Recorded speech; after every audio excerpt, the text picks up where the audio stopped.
Hi, welcome back to my channel. My name is Catherine and this is Raspberry Reads. I have another tag video for you today. Thank you so much, Pat at Book Chats with Pat, for tagging me in the Spoiler Booktag. And this tag was created by Jess at Jess Book Girl TV. As far as I can tell, this has sort of been a revived tag. And yeah, so I haven't really looked at these prompts beforehand. I'm just going to do them sort of off the cuff. And let's start with number one, shall we? What do you consider a spoiler?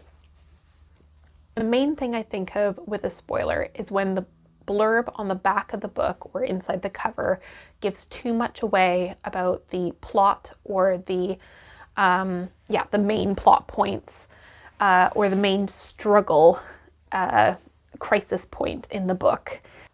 Point number two, does the genre you're reading impact what you consider to be a spoiler? Yes, because some books, particularly literary fiction, are more character driven, so it's really hard to kind of give a spoiler about a character's personality or traits. So I would say spoilers, for me anyways, tend to be more so about the plot points. Point number three, all the best bits are in the trailer. Sometimes a synopsis can be too detailed. Do you research books prior to reading them, or do you prefer to know nothing about the book? So yeah, this is exactly what I was just talking about. I tend to try and avoid reading the blurbs on the back of books. I'll have a really quick glance, and if it looks like there's too much detail, I won't read it. Same thing if I'm looking on Goodreads.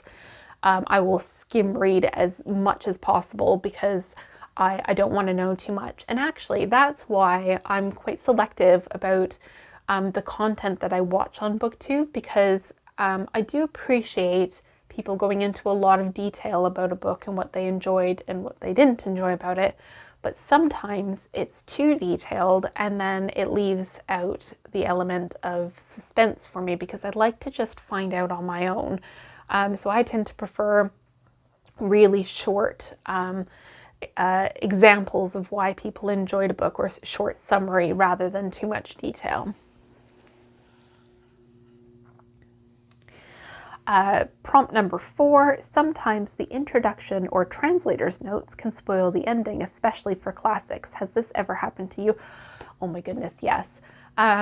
So yeah, thinking about courses that I've done for English literature or whatnot, or even to be honest, in some academic history books where you've got like the primary text, let's say, and then the historian has done an introduction explaining things. Now that can be really helpful, but sometimes it kind of takes away your own interpretation of it. So I don't read classics with sort of an academic lens, but I've definitely read some introductions to the translation or what have you, where they've completely bulldozed their way through any surprises in the text. Where that can be helpful is when you don't understand what the text is actually talking about, then it can be helpful to have that introduction to refer back to. Name a time somebody spoiled a novel for you. I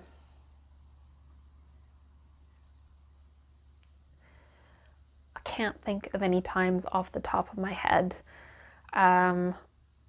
Yeah, the only things I can kind of think of is, let's go with like Lord of the Rings is a perfect example. I ended up watching the films, or at least the first film, before I read the trilogy, so I already had a clear idea of what was happening, and my imagination was very much based off of the film adaptation, Peter Jackson's version of The Lord of the Rings, rather than my own imagination. That's the only thing I can really think of. Have you ever spoiled a novel for somebody else? So yes, but only with permission. So I often share with Lucy, my partner, books that I've read, and I always start by saying, like, are you going to read this? Because if so, I won't tell you what happens, or I won't tell you much about it. More often than not, she doesn't want to read it.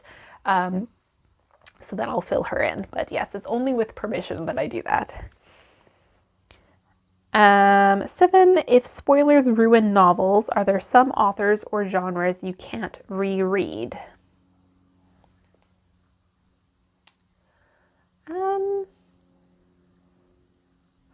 I mean, there are lots of genres that I won't reread because once you know what's happened, it's mainly a plot-driven story. And once you know what's happened, there's the element of surprise is gone. So things like thrillers, I tend to not reread.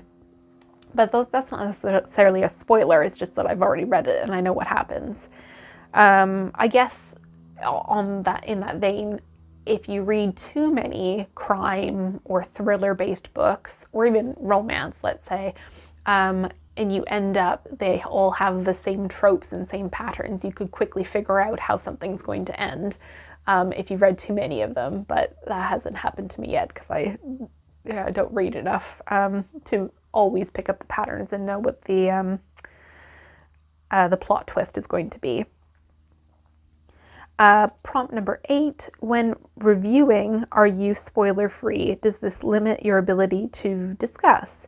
Yeah, I'm always spoiler free. I try and make a point of saying without spoiling this, da da da da. So yeah, I do try and make a conscious effort not to spoil it, and I try and keep my reviews as short as possible.